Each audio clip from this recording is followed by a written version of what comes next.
Hey, Kyle, welcome to the show. As a way of getting started, give us a little background on yourself. Yeah, thanks for having me. It's a pleasure to be here. So for me, I started, I think like a lot of young people now, just got a cold calling job out of college, was selling tech. You're starting off with just a bunch of cold calls, and uh, from there moved into doing closing and really got into tech sales. I worked for a couple different companies in tech sales, and then I moved to medical device sales. So now I'm more of a territory manager. Um, I've had great success in my career. I've gotten to meet a lot of great people who have taught me a lot of things. And I've really gotten to be able to actually teach some other people too and coach. And that's been, just as rewarding. So it's been a fun ride, pretty short. I know you bring a lot of people on the show who are on the podcast, I guess, who have probably more years of experience, but I'm happy to contribute what I can with my time that I've had. And what was it like going from technology to medical device? For me, it was no different. I mean, I don't Really? think the basics for me of what you're selling really change. You still have to deep dive. You still have to talk to your customer. You still have to find out their goals. You still have to do a lot of the things that are the same. You have to prospect. The price tag is higher, so maybe the sales cycle goes a little bit longer. But when you're selling to big companies and you're selling tech, you still have a long sales cycle. You're gonna have to do multiple meetings. So and in essence, I don't think it's changed very much. And the medical device is basically tech now. So, But it's what, dentist offices or dental and orthodontist. Yep. yeah, and they're not easily accessible, are they? Or do you just go in as a patient and open the brochure? Or Yeah, so I work for a company that's pretty well known by them. So when I go in, a okay, lot of them know me, which makes it a lot easier. But yeah, that being said, I spend the majority of my time going to the ones that don't know me or that don't use us, or even that know us and don't like us. Because that's where I find like the biggest opportunity. So yeah, I mean, it can be tough to get in, but that's kind of one of my when I'm and today I kind of prepared a list of sales rules or things I always do or I would recommend for anybody listening to always try. And one of them is always have a reason to go in. So no yeah. matter where you're going, you have to have a valid reason. It can't just be smoke screen for why you're there today. And if you have that, I mean, you can get in to most places. And what are some of them? A new device, a new release, or I looked at your website and I noticed there was a certain thing that we have a perfect solution to fix. yeah, Something that shows you did research, or hey, I had a short email conversation with the doctor. That's why I'm here today. Which requires you to first try and have that short email conversation with the doctor. But you have a valid reason. You're not just showing up and saying, "Hi, can I have some minutes with the doctor?" Like, no, he's busy. He's with patients. You're not going to get that time. So you definitely, I mean, don't be afraid to just call ahead, but have a reason for why you're calling. yeah. A lot of people, oh, just want to meet you or shake your hand or put a name with a face, and it's like, eh. Because they Like, get paid by the hour. They're yeah. essentially hourly people. I mean, and really all you're going to find then are the people who are less busy, which is not what you want. You want They people don't who have are the very money. busy, or people who are just too nice and they're going to say what you want to hear and you're going to leave and nothing's going to change and they're never going to purchase anything. So, yeah. Yeah. What are the rules? I'm glad you prepared some of those. Yeah, so let me pull this up. So, I broke it really up into two things. Some are just things that I do personally that have really led to my success, and then I have Yeah. some rules that I think would just work for everybody. So, what would you like me to, I guess, go over first? What works for you first, I guess.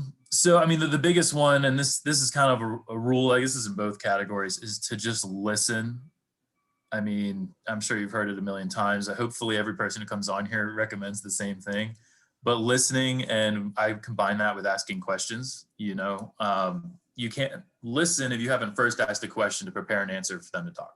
So you have to ask questions, and really drive them to their own conclusions. And in a lot of my sales trainings, one of the biggest things I found was even when people are aware of that, they'll ask a question and then immediately cut to the answer or cut to the benefit or cut to the feature.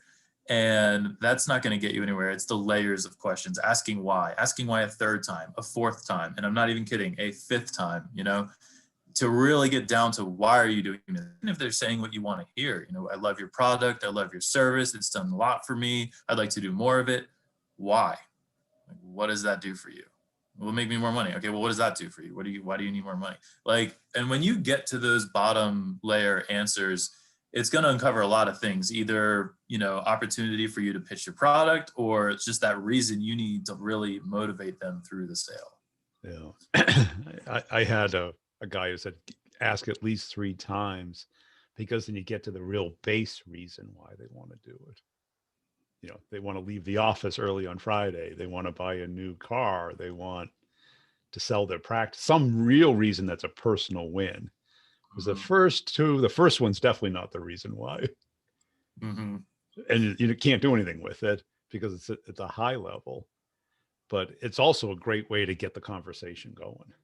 Mm-hmm. Did you have an issue with listening at first, or? I think I was lucky in the sense that my first cold calling job I had out of college, which was, I guess, 6 years ago, I had really, really good teachers, and they taught me to ask questions. And we had to read spin selling, challenger sales, Socratic questions. They're all the same principle. And I'm somebody who, and that was one of my other things I did that I think worked for me. I sample lines, ideas, questions from all the reps around me. So first thing I did, and I think it's important for everybody to not be too prideful, not think, hey, this is my approach, so it's good. Even if you're not number one in the company, then there's a better way to do it. And it doesn't really matter too much about your personality, I think, as long as you're asking the right questions. And so I would immediately go and shadow all of the best reps in the company and just watch their meetings. And I would spend months doing this and trying to figure out what lines do they use, what gets the right responses from the customers that they're trying to bring on. And I think that really helped a lot. So I wouldn't say I struggled, because I never was just trying to reinvent the wheel. I just took what other people were doing that worked and did that. And that's smart, right? Because you're learning from what they're doing right and what they're doing wrong. Mm-hmm. And a lot of people, they'll listen to the calls, but they listen to them in the totality versus the segmentation of trying to find the distinctions. Yeah. Well, it's funny, just talking about listening to calls. I remember some meetings where they would pull up, it was my call or somebody else's, and say, hey, this is a great example of what we should do. And everybody afterwards always says, well, that was an easy one. Well, when you're doing it right, it should sound easier. It should be a conversation that just flows. And if you have a job, if your company has the money to hire you, that means your product has value. And you can have calls like that. Now, and you're if no one in the company is able to have those calls, then maybe you need to look at another company. But majority of people have a product worth selling, and if you can make everything simple, I think that's the other thing too, is just keeping it simple. I always felt that my job was to take all these complex, the marketing strategy they want us to pitch, or whatever it is, or the new features, and just simplify it. And the best way to simplify it is to only tell them what applies to them. And you can't do that if you haven't asked the questions first. And that's it. I think a lot of companies make the mistake of overcomplicating it, using their buzzwords, their terminology that has no tangible meaning to the other person. Instead of taking the empathetic, it's like, if I say this, are they going to understand it? And speaking of, like you say, them understanding it, I think that's a really good point too, because a lot of times we're selling to a master of an industry. A lot of times we're selling across all industries, right? And that can be really hard and intimidating. But no matter how smart they are, no matter how well they know the industry, they don't know your product. And you need to talk to them like someone who is just like someone who's a day one new hire, because they're not going to understand why it's beneficial or how it works. And I think sometimes people think, oh, well, you're an expert, you know the industry, I'm just going to kind of cut corners. Here's the meat and potatoes. No, walk them through it, and they'll nod and act like they're understanding. But I find that no matter how smart they are, no matter how elite they may be, they always need, you to simplify, because they just don't know your product yet. Yeah. And you don't want them being overconfident that they assume what it is versus know what it is. Exactly. Yeah. Because you kind of got to build off of what they do know, but differentiate. Mm-hmm. And if you use the keywords that they already know, they're going to think, I got that all set there, got it covered. And absolutely. Well, what are some of the other things that you learned along the way? One that's kind of interesting to talk about. I listened on your podcast and I heard, there's definitely different opinions on this, and by no way am I going to say my opinion is right, but my opinion on relationship selling. I'm one of those new, kind of the new age thought of it doesn't have the value that we used to think it does. And I say that in a sense of, hey, like my meetings, when I have meetings with people, they're fun and we'd make jokes, but I think sometimes people get lost in, if I become best friends with you, you're going to buy more from me. And I've seen that has happened, but I've seen more often than that where they are best friends with somebody. They go golfing with them and they go out on the weekends with them, but they're not their biggest supplier. They're not their biggest customer. You're just friends now. And that's fine. You can make friends with customers. But for me, that was never my intention. And I think my relationship with my customers is more of, hey, if I'm calling you, I have a strategy or a product or something that's going to help grow your business. Yeah. And that's our relationship. And they look forward to that call. And it's an enthusiastic call because we're both excited. But it's not necessarily we're buddy. Yeah, I think people get wrapped around the axle that it's one thing or the other, Mm-hmm. right? Because everybody who's against it uses like the golfing analogy, and everybody who's for it says, "Oh, you're only going to work with you when it's a transaction." Mm-hmm. But when you position it like you're kind of a industry expert at what you do, you've demonstrated value as somebody who knows this particular part of their business. So that is the value they get. But if they don't need it, how do you get them to talk with you? Because Mm-hmm. kind of the liking part of it is they enjoy talking with you. And it might be because you know the expertise, or it might be because you know the sports team. But if they don't enjoy talking with you, they'll only talk with you when they have to talk with you, which is Mm-hmm. not a good time. Yeah. Because then it's price comparison or something. Mm-hmm. And I think one of the podcasts that you had, I don't remember the person's name, but they were talking about just being enthusiastic, and it made me think back to one of my, like, when I had switched a territory. One of my old customers, responded with an email and said, "Hey, it's been great," and one of the words they used was, "Really appreciated how enthusiastic you were." And that was never an approach for me. I never thought of being that. And then when I looked back and realized, hey, well, I guess I was. Why was I? And that's kind of one of the things. Go back to my list here of things I learned along the way. Everybody talks about pre-call planning. I think I take that to an extreme. I mean, some of my best, what makes selling fun for me is, I'll sit in my home office and really map out everything. Nowadays companies give you so much data, and I'll try to take that data and go a step further with it, right? Like I still have, analytics I can do. So what more can I take out of what they've already given me, even though it's great? And maybe tie two different things that are siloed together to create something that's even more advantageous. And when I go into an office, it's because I've done the pre-call planning and I'm excited because I know you're a great opportunity for me to be successful right now. And they feel that. And I'm not just enthusiastic. It's not an empty thing where I'm just here to be excited and, hey, I'm going to smile That's a the lot. You're going to buy difference, my right? product. Yeah. I'm excited because I picked you out, and you and me can do great business together. And that's what I think is contagious for people. Yeah, and maybe excitement isn't the right word for it. Is more not more confident that it's the right match. Mm-hmm. Because too many people, I mean, because when you say salesperson, a lot of people conjure up, Yeah. the party guy. Hey, baby, what's going on, right? And that's one kind of excitement. But I really like that pre-call planning. And I used to tell pretty much every rep I worked for, I've never over prepared for a meeting.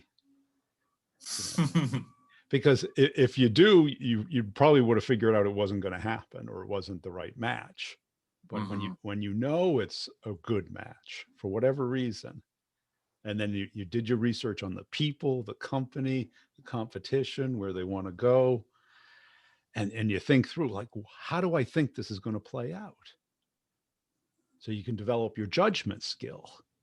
Mm-hmm. Because if you're way off, it's like, how did I read that wrong? You know? Well, and one thing I really liked when I came on or when I found your podcast, and I have to pull it up and see exactly what it says, but one of the first descriptions is it's basically about working smarter, not harder. And the pre-call planning thing, I can think of so many times where a manager, we new group of people, we just start and they just want people to just go, just start calling. And I'm usually one of the last people to do that, but I've traditionally been one of the most successful people on my team or in my group or whatever it is. And that's not a coincidence, to just go call is you're spinning your wheels. And if you really take time to plan, know not just your product, like everything about your product, know everything about your product. I had managers literally tell me, stop sitting here with people learning about the product and go get on the phone. And it couldn't be more wrong, because that stuff comes up. It gives you validation. You never know what question's going to come up. And the second you don't know something, you're not the expert in that call. And the customer now doesn't trust you quite as much. And then you also have to know the industry you're selling into. When you can just use buzzwords or paint a picture of what their everyday looks like, like right now I work with orthodontists, for example. I could say, oh, well, if you use this product, you're going to have less emergency visits with their braces breaking. Okay, well, that's okay. But if I say, hey, well, how do you feel at 3:30 on a Thursday when you're trying to go home and someone came in and their bracket broke 6 months ago and now they're way off track and they never told you? Like, wow, that is what it feels like. And you give them a sense that you understand. So you got to do the research. You got to plan. That's it. Because if you just randomly get on the phone, how are you going to talk about them versus you and what you do? Mm-hmm. And if it's you and what you do, it's a commercial. And you're kind of asking them to meet you where you are versus you meeting them where they are. Mm-hmm. And, the best salespeople I know, it's their judgment skills, who to work with, what do they care about? How do I get them interested? How do I take them on this little buying journey together? Because going to talk to somebody who doesn't buy is a colossal waste of time. Mm-hmm. Right? Your manager never says, you know what, you work so hard on that, we're going to comp you anyway. Mm-hmm. That has never happened in the history of sales. Yeah. Well, and the more you do that research, though, I think it is important to know too, I call it play dumb. I don't know, there's probably a more professional term for it, but Some to of us go don't in have to play. yeah, yeah, maybe I'm not playing. Maybe that's just how it is. I still don't understand, but I love that. I mean, help me, the phrase, help me to understand. Yeah. And at the end of the day, when you want them to come up, like everyone knows they should need to come up with their own conclusion. But a lot of people, I think, get stuck on how do I get there and how do I get them to do that? Well, it's asking the questions. And even though you know the answers, you need them to say it. So, hey, well, and that's what spin selling, I think, is great for. And I don't know, we can go into what spin selling is or how you use it or anything like that if you want to, but to get them to come to the conclusion of, hey, well, if this is the problem and this is what you need to happen, then why don't you just do something like this? And when they say, oh, well, I mean, I don't know how to do that, and I know my product does that, they're sold. Yeah. Well, actually, that's what we do. And now it's your turn to talk. And at this point, they've been talking for 30 minutes or an hour, and you can just say, hey, well, this is what you need. This is what we do. And I don't have to be the expert. I don't have to come off as smart.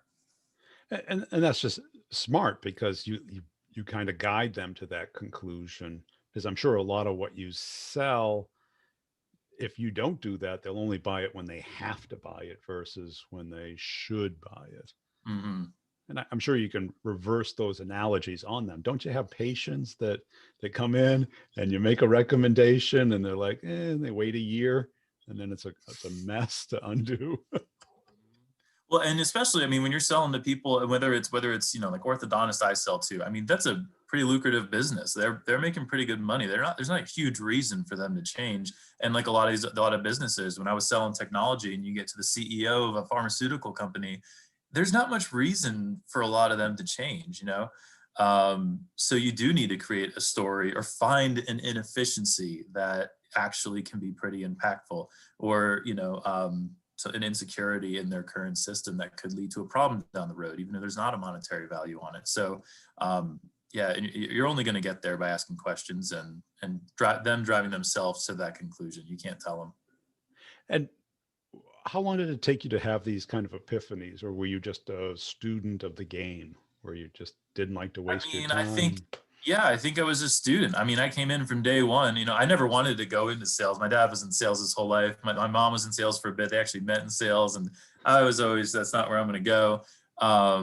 But then I got into it, and I was just, well, I don't know anything. I'm not my dad, so I just felt I'm going to ask everybody how they do it, and I'm going to, well, who's better? And then all of a sudden, someone's the new best person. Well, what are you doing? And I'm going to listen to your calls and see what phrases you use and questions you ask. So I think it was just a student of the game, and I don't know. I noticed the days that I went in and I was feeling confident and I'm going to crush this and I'm going to sell all these deals were the days I didn't sell any deals. And it was the days where I went in and was like, you know what? I don't know. And I would just start asking questions. Why do you do this? Why do you do it like that? And those were always the days where it was just sale after sale after sale after sale. And it's funny, at the salespeople, I hear so many excuses about, that the people I'm calling are cheap, or, these people don't want to buy it, or our product stinks. And that showed me it's not them. I'm calling people all over the country. It's me. I'm the difference. Because the days when I am asking questions and listening, I'm selling. And the days when I'm not doing that, I'm not selling. So, and I think cold calling taught me that, because you're exposed. There's just more touch points in a day when you're cold calling. And that's it. And when you're doing cold calling, you take one of two on the spectrum, where you just read the thing and hope you find somebody at the right time, or you get creative because you either hate the rejection or you just want some success, and you turn it into a game, and you try a bunch of things, you loosen it up, you try and connect with the other person, and there's not much in between.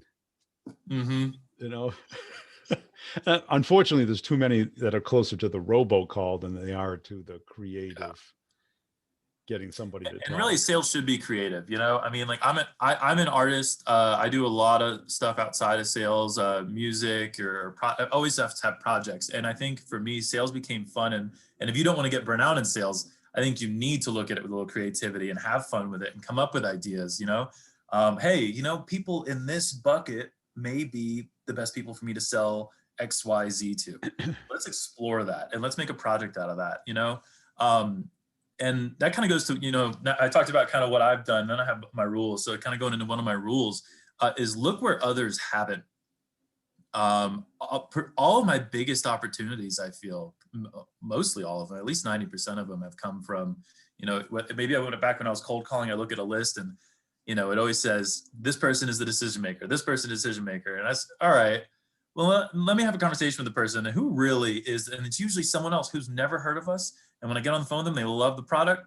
This is great. I don't know why we never found this earlier, because that person we thought that was the decision maker was not, and there's so many examples of that. What I do now, it might be that one office that is just under the radar. They haven't used us in years, and it just doesn't look like a good opportunity. But by going wide and looking where others haven't, you have a great conversation with them, and those have become my top providers.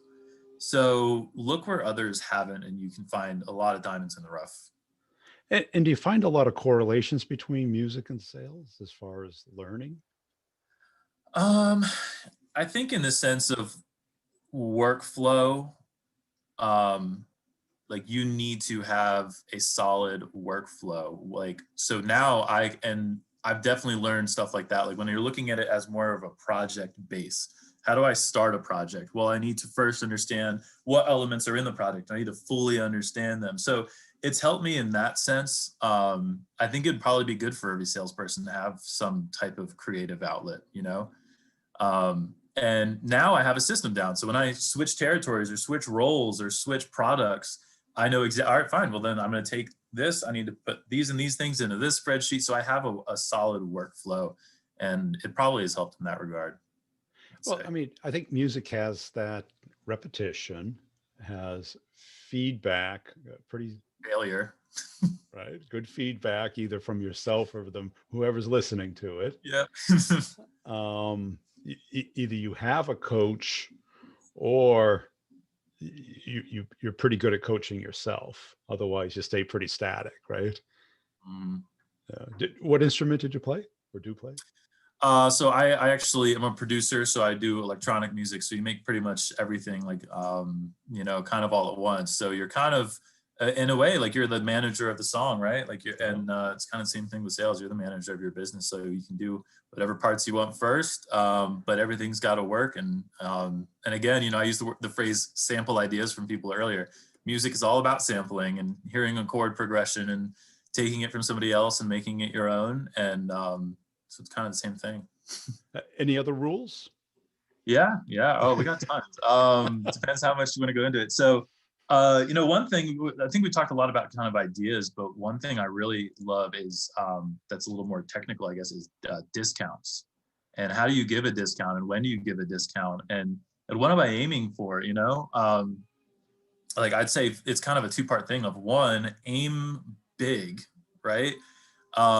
Which I think some people they may not be confident in just giving a really big price tag that's bigger than what other people in the company are selling. And I just I don't know. I think it's just a different thing as far as what you practice is what you're going to get. If you really want to get good at selling a lot of quick, small deals, you can get good at that.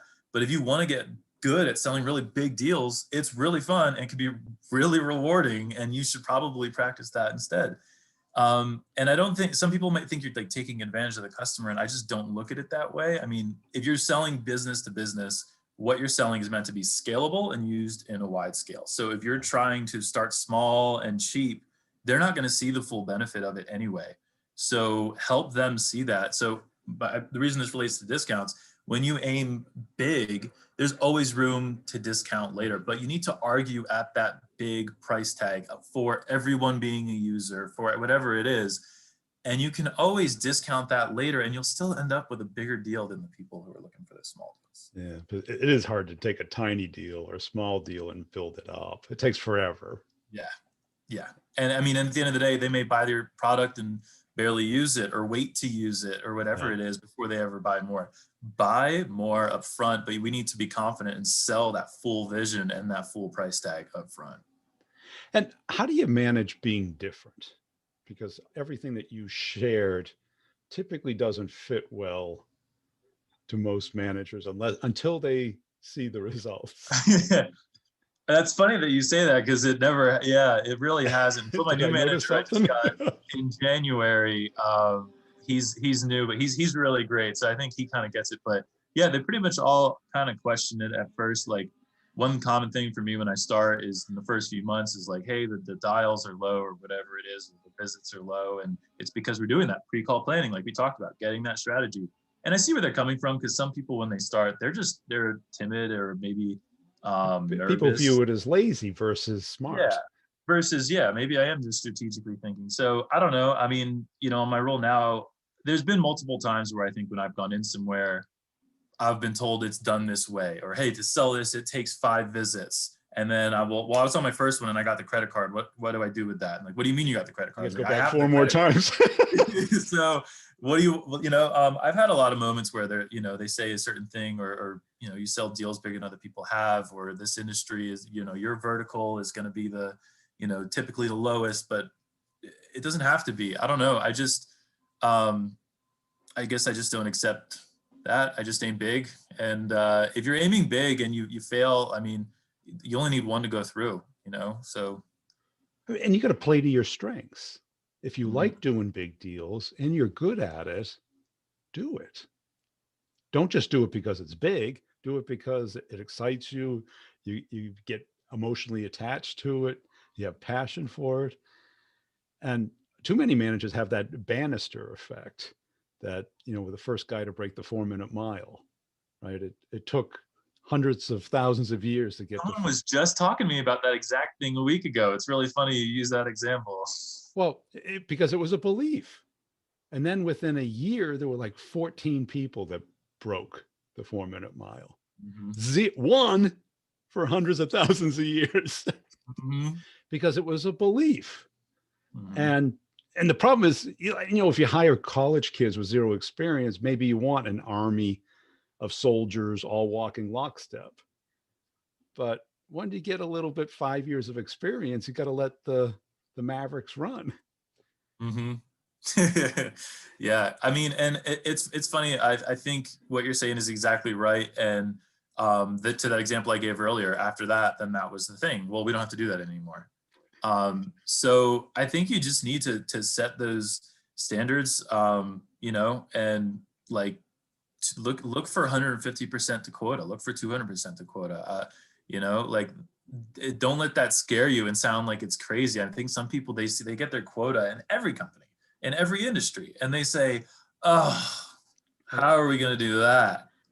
Well, don't look at it like that. I think, how are we going to do double that? And then if you fail and you end up at 150%, then you're killing it. But for you to aim that big, you're gonna have to think bigger, and you're gonna have to invent new things. So if that's your goal, I think naturally you're going to invent something new or do something that hasn't been done.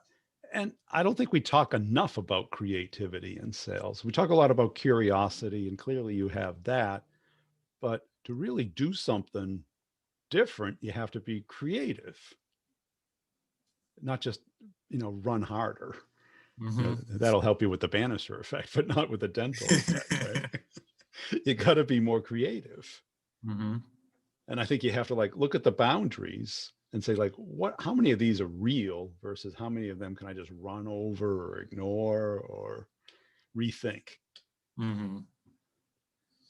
And I think kind of on this subject of creativity, I was looking at my rules. We've actually kind of gone through a lot of them just in our conversation, but um, collaboration is huge. And I don't just mean collaborating with other people on your sales team or in your region, but get to know people in marketing, get to know people in product development, get to know people in every aspect of the business.